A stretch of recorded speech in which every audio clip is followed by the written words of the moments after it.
All right, welcome everybody.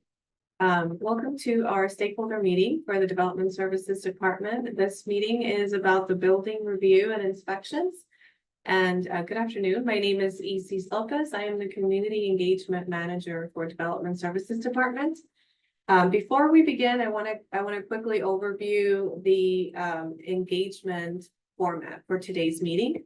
We have an hour and a half set aside for today's program. We're going to start with a presentation. We have a few staff members from Development Services and other departments here to present to you.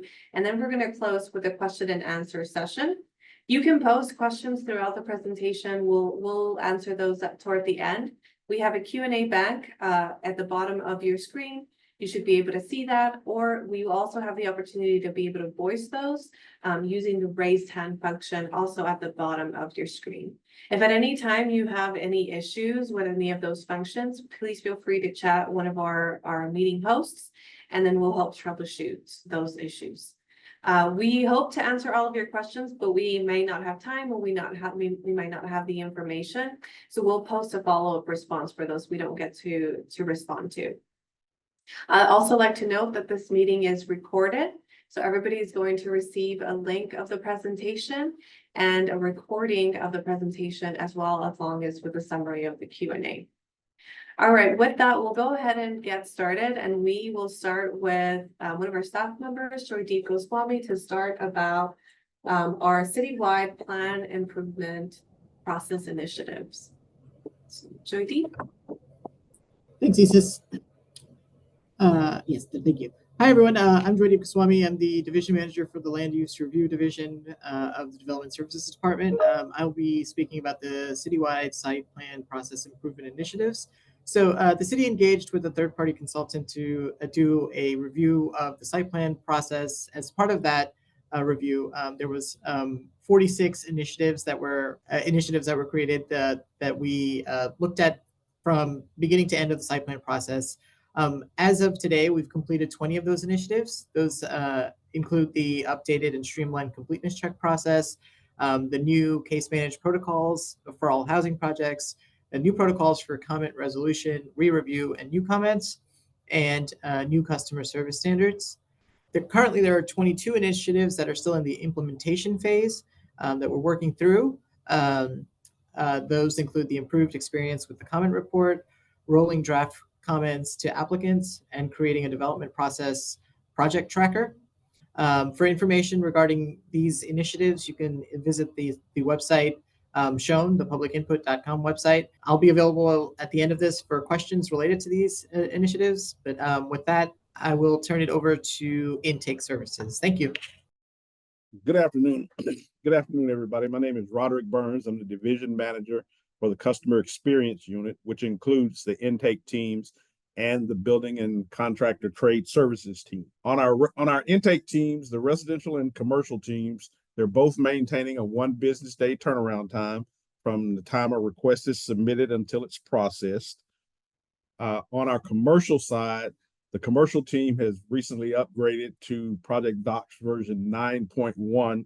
We were using basically version 7 point something from several years ago, so it's been upgraded now. It's working a little better, and we're also making an effort to upgrade to the latest version of Project Docs, which is 9.3. And the only other news in that area is Jennifer Espinoza, who has been the interim supervisor in that position since April of 2020, about May of 2023, has now accepted the position on a permanent basis. So she is now the permanent supervisor of that group. What was known as the Service Center has actually changed to the Building and Contractor Trade Services team. We've changed the name of that group because to help kind of clarify what's provided by that team. The Service Center, basically, everybody came to that group for everything, and a lot of things were outside of the purview of that team.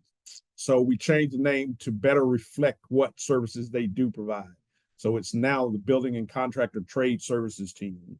The team is actually currently processing the requests in about 3.5 days. This is the busiest group in the customer experience unit. They're doing pretty well to keep to keep up with all the requests that come in through all the different channels. But like I said, we're at about 3.5 days processing time right now. We also recently reorganized that team, basically separating it into a commercial and a residential team. And each team has its own supervisor right now. Josh Davis is overseeing the commercial team, and Jessica Serber is overseeing the residential team. And Maria Amarillo is actually over both teams, over the whole group. And that's it for me. I will turn it over to Alan Wu. Good afternoon, everyone. I'm Alan Wu, Supervising Engineer and Interim Chief Plans Examiner for Building Plan Review. Today, I'll be presenting for Commercial Plan Review and Residential Plan Review. I'll go over key metrics and updates to new policies and procedures affecting each group. So we'll start with Commercial Plan Review performance metrics as of fiscal 2024, which was October 2023 is the start date for those. We are currently running at 100% on time on reviews, 52.3% approvals in cycle 1, 1,790 new PRs were processed for review, and of those, 285 are new builds, 1,505 were additions, remodels, and repairs. First bullet item, as of May 1st, 2024, all permit reviews submitted through Commercial Plan Review will be subject to a dedicated structural review. In the past, any projects that did not get a dedicated structural review by one of our engineering staff members was subject to a high-level structural review by one of our building reviewer staff members. The reason for only having dedicated structural staff for a limited scope or certain types of projects was merely because of staffing constraints. Now with the right number of engineers on staff and based on the volume of work, we are now able to dedicate engineers to review all projects coming through for permits. This will also align with the level of structural engineering services in reviews provided by Expedited Plan Review as well. This change does not impact permit and inspection fees. Second bullet item, in an effort to address a void in a critical vacancy with our ACE group, which is the Austin Center of Events group, our commercial plans examiners have been assisting with temporary structure permit reviews and permit issuance as they are related to special events. These permits are for structures with a permit life of no more than 180 days. The reviewers will continue to support this program in this capacity until the position has been filled. And lastly, windowless bedroom ordinance. City Council addressed the concerns regarding windowless bedrooms, primarily affecting student housing developments around UT. This led to DSD amending codes related to windowless bedrooms and the creation of an Austin City Council resolution. The amended code ultimately requires access to natural light for any sleeping rooms in new buildings, whether it's from direct or borrowed light to the outside through a window. This amendment went into effect May 20th, 2024. And we'll move on to residential plan review, going over performance metrics. 92% on-time reviews currently, 47.2% approvals in cycle 1. 2,421 new PRs have been processed since fiscal 2024. 1,471 were new builds, and then 1,950 were additions, remodels, and repairs. Next slide, please. Alternate method of compliance for tiny homes. Because the adoption of 2021 IRC Tiny Home Appendix Q was not adopted locally, building permit applications for tiny homes require an AMOC, an alternate method of compliance. The AMOC was approved for tiny homes, and a fillable version of the approved AMOC can be downloaded from the link on the slide. A completed AMOC form is required to be submitted for all tiny home permit applications. Updates to the review of triplexes. Triplexes have historically been reviewed under the International Building Code. There is a criteria published in the City of Austin Interpretation Library establishing parameters by which certain triplex structures can be reviewed under the IRC. For further details on those, please follow the link on the slide, and they will have more details as far as what the parameters are to meet those requirements. And finally, we get to the home amendments. They were passed by council. Some of the goals for the home resolutions include increasing housing supply, making home ownership more attainable for middle income earners, and giving families the flexibility to have multi-generational housing options. And on December 7th of 2023, council passed the home amendments as the first phase of the home options for mobility and equity, with an implementation date of February 5th, 2004. The amendment will allow up to 3 housing units on a single family zoned property and revise regulations to apply to a property with 2 housing units. And on May 17th, 2024, council passed phase 2 of the home amendments. Home 2 will reduce minimum lot size for single family zone development and reduce compatibility requirements. And implementation date will begin August 15th of 2024. Lastly, I will go over something that impacts our permitting group, and it is in addition to the building criteria manual, section 1.2.11, that will address a new policy and procedure for expired permits. And just to kind of go over this real briefly, what you'll see is that 180 days will be granted upon approval of a permit review for you to activate a building permit. So 180 days is kind of like the key number that you want to remember. You still have, you'll maintain, well, we'll go through the first line. You have a year to go through the plan review process. So you have up to a year to get an approval for that. You will still be allowed 1 extension. I think it's a 180-day extension if you don't obtain an approval. So you will still have a one-time extension for that. But after everything's approved, you will have 180 days to activate your building permit. And then after that, you'll have 180 days to call in your first inspection. Just to kind of go over a few examples. Now, in the middle line here is an example. If you do get a plan review approval prior to a year, so before a year, so say 3 months, you'll be given the remainder of that year to activate your permit. So 180 days is the minimum you'll get, but if you get permit approval prior to 6 months, you get the remainder of that year. So in this example here, 3 months, you have the remainder of the year to activate your permit. So you actually get 9 months to activate your permit, and then 180 days to perform your first inspection. And then below is just an example of anything outside of 6 months. You will still have 180 days after that 6-month approval to get an opportunity to activate your building permit. And I will hand it off to Tim Taylor. Thank you. Thank you, Alan. Nice job. And thank you everyone for attending. My name is Tim Taylor. I've been with the city off and on for just over 30 years.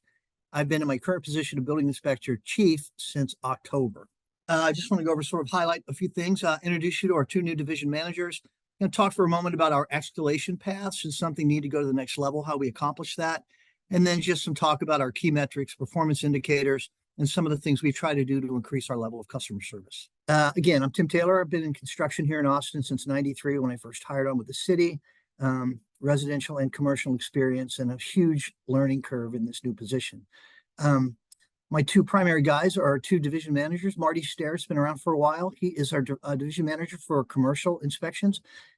He tandems with Scott Cochran, who's been around for a while, and been in this position for just under a year. Marty, even less than that, but he is our division manager for residential inspections. We also have a great help now. Gloria Alvarado is our business process specialist.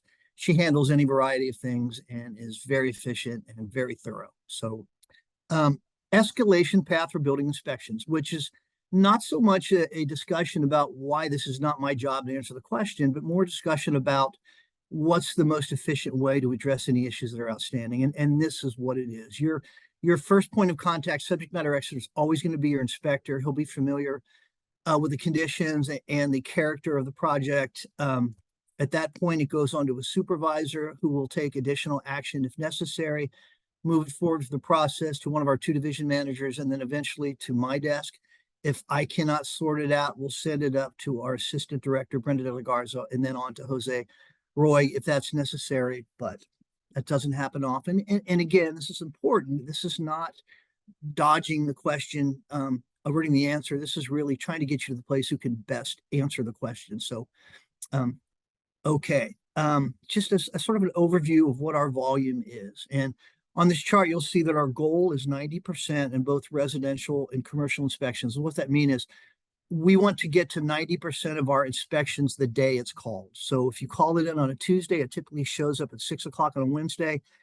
Ideally, we address those 90% of those, and we're pretty accurate. And you can see the percentages vary between worst case 70s to up into the 90s. What this doesn't capture is it's a cumulative study. So electrical inspectors are always overwhelmed by ETJ, by ice storms, by any number of events that take a lot of time. So electrical inspectors may be a day behind, which should skew our overall numbers. But again, people are typically understanding we're most always next day. As far as the actual volume, these numbers always stagger me. So just for instance, in May of 24, our residential and building inspectors did 17,000 inspections, which relates pretty closely to what happened in 2023. Actually, we were a little stronger at 21,000 in 2023. But if you'll take a look at these numbers, you get some idea of the volumes of inspections that we take on daily. Our teams are made up of residentially, we have 4 area teams, each with 8 to 10 people, totaling 32 inspectors who respond to a supervisor and then onto a division manager. So 4 teams of 8 to 10 that report to 4 supervisors and then to a division manager. Commercial is similar. We have 23 commercial inspectors, 4 supervisors, and a division manager. So it's honestly an incredible volume of work for the staffing that we have. Next slide, please. Some of those things we have, improvements that we have tried to take on. One of the things is a product that we offer that's very effective, but there was some slight delay in the process of it. So TCOs have come on and become sole property with help from the Building and Contractor Trade Services to get those done next day.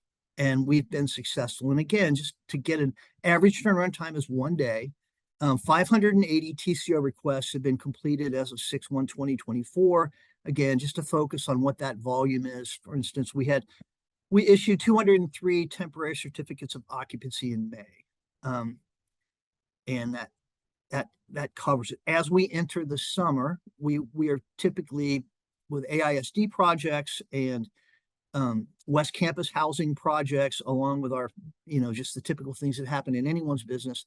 We work really hard in the summer. Your patience is truly appreciated. We really want to provide this best service possible. Next slide, please. Additional things that we've done improvement is we're at constant training to stay up with code amendments, code changes, code adoptions, and just general material improvements, technology improvements. So out of our 36 field staff, this is residential, 21 are currently licensed for plumbing, 58%. So the balance are in training now to receive their state license. It's 13 additional applications. This speaks to that. State Board of Plumbing examiners, these applications are currently waiting test dates. So among the many hurdles and hoops that we need to navigate, licensing from the state to do these inspections is timely and somewhat cumbersome. We're on it. If all 13 applicants with our member field, so 94, it's a huge test. So in a couple of months, we'll be fully staffed to do plumbing inspections, which everyone appreciates. Next slide, please. I'll pass it on. Thank you, folks. Steve? Yep, I'm here. Thanks, Tim. Sorry, my computer was lagging. Good afternoon, everybody. My name is Steve Leach. I am the division manager over Expedited Plan Review. I've got just a few slides today. We'll go through a couple year-over-year metrics for my commercial division and my residential division, and then just a quick slide just going over some highlights and updates on the program. So residential. This is year-over-year comparison, January to June of last year versus January to June of this year. Residential volume of applications is down 8% year over year. Good thing about that is that your wait time to an appointment is also down. And unfortunately, our approved in cycle 1 metric is down 5% year over year. That, in my looking at that number, it kind of goes up and down throughout the course of the year. But I expect that if I was, at the end of this year, if I was to compare it full year over year, we'll be back up to in the 80s plus on that. I think that's just an aberration, just based on the limited amount of time that I took the sample from. Commercial volume is also down. We're at 56 applications at the beginning of June, and we're like 65, or it's down like 10 applications or so year over year. Again, because of that, the wait time to an appointment is also down, which is good. And approved in cycle 1 percentages are up for commercial. So that's just a quick look at some of our key metrics. Just some quick high points. Expedited is not fully staffed, but we are more fully staffed than we've ever been. So if you've got work, we're ready to do it. I know Roderick mentioned the upgraded version of Project Docs. That program, that endeavor was in a large part aided by our business process specialist here in Expedited Plan Review, Renee Lopez. And as part of that, Expedited has, or commercial Expedited has been using Project Docs for a few years now. We upgraded to the new version of Project Docs. We also rolled out Project Docs, and we use Project Docs exclusively in our residential program now. And that started at the beginning of last month, I believe. It's been about 5 or 6 weeks now that we've been using Project Docs for our residential reviews as well as our commercial reviews. Just another quick note from our residential program. We were approached by a production builder and asked if we could figure out a way to accommodate his business with our process. And so we're working with him right now to try and figure out ways that the expedited process could serve that production builder community. Those of you who are our customers know that expedited has primarily our real niche has kind of been infill custom projects in an infill situation. So this production builder style of product is not something that we are familiar with yet, but we're working on it. And I might have some updates to that at the next stakeholder meeting. We'll see how this test run goes. And then this last bullet I should have put in there. This is commercial. This is a feature of our commercial program now. All revisions to commercial projects, which originally came through Expedited Plan Review, are going back to Expedited Plan Review. And so this is just an effort to sort of aid in consistency, get the same review team that looked at the project the first time, and just continuity, not having to relearn anything, essentially. So we hope that there's some efficiency for both you guys and for us in our efforts to do that. So that's my last slide. So that's it. Good afternoon, everyone. Welcome. My name is Jim Dibkowski. I am the division manager for the Community Tree Division. So for this meeting, my staff would be doing all of your tree review for single family plan review, standalone dead, diseased, imminent hazard trees applications, and any other standalone tree applications that are submitted. Next slide, please. So for our metrics, from the last time that we spoke in October and had one of these meetings, for the building plan review, residential reviews are down about 9%, but our on-time percentage at 97% for your turnaround is up 4%. For the standalone tree permits, dead, diseased, imminent hazard, ECV related, as far as violation related applications and things like emergency utility permits, those numbers are down by about 11% from last year, and we're running at about a 99% on time rate. So for critical initiatives, what staff has been working on the single family side stems from currently the last December's ordinance for the home initiative phase 1, where that ordinance directed the city manager to provide recommendations related to tree preservation and planting. So staff has looked at a couple of options for these based on the following guidelines. You can see those here: preserving trees and other natural features, or providing an alternative compliance, exploring gaps in tree planting requirements, promoting additional tree planting, incentivizing the protection of non-regulated trees, and incentivizing the protection of trees in or near setback areas. Next, please. Currently, staff has worked on these recommendations, and some of our potential ideas are offering mitigation credits as incentives for preservation of non-regulated trees, meaning those trees smaller than 19 inches on single-family residential projects. Offer mitigation credits as incentives for increasing species diversity among planted trees. Potentially, this would look like giving it incentive or mitigation credits for trees that are maybe underused from Appendix F. This would provide additional species diversity and additional credits potentially. Because some of the requirements are in different sections of code for residential tree planting, we're also looking to clarify and reorganize code for those tree planting requirements, including clarifying tree planting requirements on single family development. And these recommendations and discussions, we will be having our first stakeholder webinar this Tuesday, July 16th from 11:30 to 1.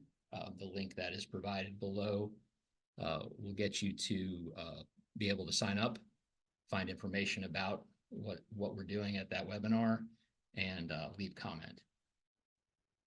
And with that, I think I'm passing it along to on-site waste reuse. Thank you. Hello, my name is Rebecca Batchelder. I'm with our on-site water reuse team. You can put it in the next slide. On-site water reuse is a newer review that comes up for building permits only for those projects that are implementing on-site water reuse, or those that are connecting to the City of Austin's reclaimed water line. And if you go to the next slide, you can see that this is a newer requirement for the City of Austin. We recently passed an ordinance requiring large developments that are over that are 500 feet or less from the reclaimed water line, that have to connect to the reclaimed line and use that water for irrigation and indoor non-potable demands and cooling towers. The requirement for smaller buildings that are less than 250 feet has been in place for a while. We also have on-site water reuse requirements that, for the most part, is going to be rainwater capture and air conditioning condensate capture to be used for non-potable demand as well, both indoor and outdoor. So if you are farther than 500 feet away from the reclaimed line, but you are over 250,000 square feet or greater of gross floor area, you're required to implement on-site water reuse in your project. Next slide. So the requirements for these systems at the building plan for the reclaimed systems, that's just showing your dual plumbing on plans, and then also you need to get a alternative water system permit that you get through special services. Next slide. For on-site water reuse systems, that's doing this rainwater capture and AC condensate, whether that's required or voluntary, you will need to get an additional permit. So that is a OWRS permit. In many cases, in all cases, that will require an application and an engineering report with the related documentation. And that can actually be submitted before you submit your building permit plans. And since it's a newer system, we're recommending folks do that as early as possible to give time to work through the process for those who are unfamiliar with it. Also, for the on-site water reuse systems, there's that requirement for getting the alternative water systems permit. So that's for the building permit. Once you've obtained the building permit, there is a requirement for an OWRS inspection. That would require someone from our team coming and looking at the installation of your on-site water reuse system, the treatment system, the storage. There are some additional submittals that will happen at that stage as well. We need to have an O&M manual for the system.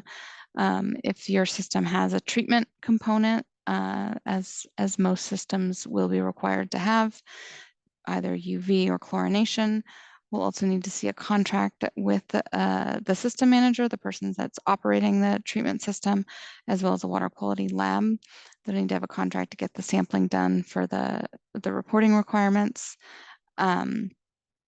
And then we'll need to see a certificate of construction. And then of course we'll perform that site inspection. So there's a few things required there that are new at the inspection stage. So we are doing our best to get the word on that so that folks are not caught off guard at the site inspection stage.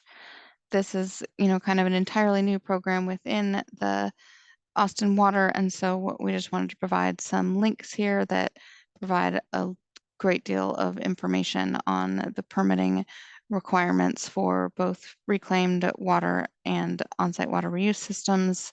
There's a lot of really, really useful, good and useful information on these websites in terms of permitting, in terms of design, and that Go Purple website also has a lot of information on incentives and rebates for folks doing these types of projects.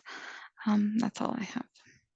Hi, everyone. Karen Juarez here. I work for Austin Energy. I'm a distribution construction coordinator 3. Unfortunately, my boss is out sick. He has no voice. So I will be talking about 2 different items today. The first item, this is be discussing the meter review team. This is going to be on your commercial side. They haven't gotten embedded yet, but they're here to help with the projects when it goes live smoothly on the commercial side.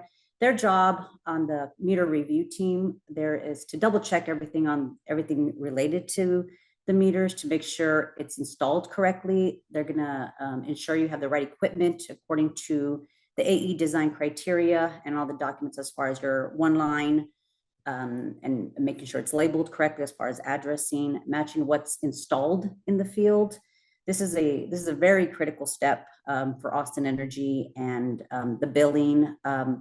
It works hand in hand with our dispatch and our call center. It relays on these documents to make sure everything is accurate. They'll check things like the meter quantity, the address to avoid any mix-ups up front on the residential plan review side. They are the quantity assurance team for the metering part of your project, working behind the scenes to ensure a smooth transition when you receive your power. Sorry. This team, they're currently working with, they're fully staffed. This just recently happened. They're working with the City of Austin DSD to become embedded into the commercial plan review process. This will allow a full review of the proposed metering equipment, and all the documents approved in the plan review will carry over to the electrical permit once approved. Currently, right now, they're doing this via email. They're reviewing riser diagrams, the electric service planning applications on the commercial side, and modular metering forms. Next slide, please. So the contractor disconnect program. This program enables participants for the electrical contractors to complete limited types of the electrical residential service rebuilds, specifically disconnects and reconnects that would need to be performed by Austin Energy. The electrical contractors who participate in this program will be allowed to cut the Austin Energy seals and supply contractors to perform work that meets the parameters of the program. The program actually started June of 2022 and August of 2022. There was actually nine jobs completed. So the CDP is currently open for enrollment from June 1st to July 14th. The program currently has 140 registered electrical contractors. So it has improved significantly, and we're getting more and more contractors. So from June 1st to June 5th, 2024, there's 251 outages have been performed by registered contractors. These outages don't require an AE truck to meet up for scheduled outages, and this allows the service trucks to perform more routine services, service requests, and other types of scheduled work. There is the information here, and I'm free to answer questions if you'd like after the presentation. Thank you. Thank you, Karen. And that wraps up our presentation portion of our session today. We had a few questions that were typed in our Q&A portion, and we have some time to answer some more. One of them that I will answer, we have a few questions asking about whether we will be sending this webinar, and yes, we will be sending the recording of the webinar to the participants and a copy of the Q&A. We also have a public meetings page where we will post it, but we will be sending that link to participants this week as well. Let me go over to the question. We have a question in our Q&A that I see one of our staff members typing, but Rebecca, I see you typing the answer, so I don't know if you want to address it. I can say it out loud as well. Yes, Yeah. There are some fees. They're not major. They're 500 or less. Yeah, let me go ahead and read the question really quick. Oh, sorry. No, you're good. The question is, are there additional fees for the required OWR plan reviews, permits, and inspections? So go for it, Rebecca. Yeah, there is a permit review fee at the when you submit your OWRS application. With the application and the engineering report, that's in, I believe it's just under $600 the last time I checked, but I can confirm and type an answer into the chat when I find it. It's also on that website that I linked, but I will confirm exactly. And then there is there are annual permit renewal fees as well. Okay. So, well, we have an additional comment. Scott, I think you answered a question about WUI requirements and inspection flow. Can you speak to, or can someone from your team, is there anything you would like to add on how that part is added to Amanda, if at all? I know you answered that question in the chat as well. Do you want to expand on that, Scott? I'll try. I'm not sure I completely understand the question, but Jimmy, if you're on, feel free to interject. But a process improvement that was made, I don't know, 9 months ago or so, AFD did create a 605 and a 606 process, and if your project falls into a WUI area, residentially speaking, it will before you can schedule your framing inspection, the system will now flag you and tell you that your 605 hasn't been passed yet. That will then again happen at final. When you get ready to schedule your final building inspection, the system will flag you and let you know that your 606 did not pass. So the WUI requirements we have integrated them into the inspection flow. So I hope that answers your question. Right, thank you, Scott, for expanding on that. And if you get the opportunity, there were some other questions that were answered by our staff member in our Q&A portion that you are able to see, including information about the 180-day extension. Alan Wu and Myra Rivera were able to provide a detailed response to that one question. And as questions come in, I'll read that question out loud. When 1 year PR timetable was first introduced, we were told the 180-day extension was being eliminated. It sounded like the 180-day for the plan review is now being allowed again. And they wanted confirmation whether that was accurate. And so Alan and Myra were able to provide information that you were able to read out. And additionally, we'll be able to send out these responses to participants as well. So I'll make some time to see if there's any more questions. All right, I don't see any questions, additional questions coming in. There was one, I think I see. Could you please show the slide that showed the permits pulled and the site plan review application number? All right, and additionally, we will also be able to send the copy of these slides to the recording as well. Which slide was it again? A slide that talked about the permits pulled and the site plan review application numbers. I am not sure if we can find it quickly, but we'll be able to send a copy. All right, folks, so thank you so much. Appreciate the time that you all have taken to review our presentation. If you have additional questions, feel free to message us to dstcommunications@austintexas.gov. We'll be sending out a copy of this recording as well as a summary of the Q&A. There was one question that was posted about a home amendment that we do need more information on. So we'll send that to everybody on the group. Appreciate everybody's time and have a good rest of your day.